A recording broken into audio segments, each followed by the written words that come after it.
কর্মকাণ্ড যেভাবে করতে বলেছে আমরা সেভাবে করতে হবে।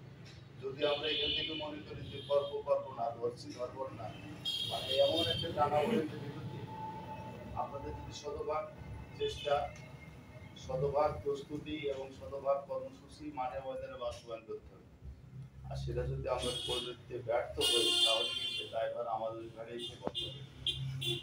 কারণ বাঁচতে যদি হয় তাহলে এখন কর্মের কোনো ত্রুটি করা যাবে না। সাথে সাথে হিজবুল্লাহ ইমাম যে হুকুম আমাদেরকে দিয়েছেন, তরিকাতের প্রত্যেকটা ওজিফা কালাম আমাদের করতে হবে, নামাজ বাধ্যতামূলক করতে হবে, ওজিফা কালামও করতে হবে। কেউ যদি মনে করেন যে করছি করবানি, করা হলো না, দায়ভার কিন্তু তাকে নিতে হবে। বর্তমান শরীফ, ওজিফা কালাম, প্রত্যেক ওয়াক্তের বয়স, প্রত্যেকটা জায়গাতে খেয়াল করতে হবে। এর বাইরে যে কোনো পরিবেশ আপনি জানেন। এরপর যে অনুশীলন কর্মকাণ্ড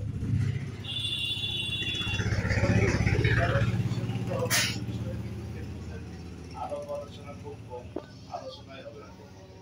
আলোচনা হবে কিন্তু রাজনৈতিক আলোচনা, ধর্মীয় আলোচনা, ধর্ম এবং রাজনীতি এই দুটোকে সংমিশ্রণ করে কিন্তু অনুশীলনের মিশন করে। এই জন্য অনুশীলনের মিশনটা খুব প্রস্তুত।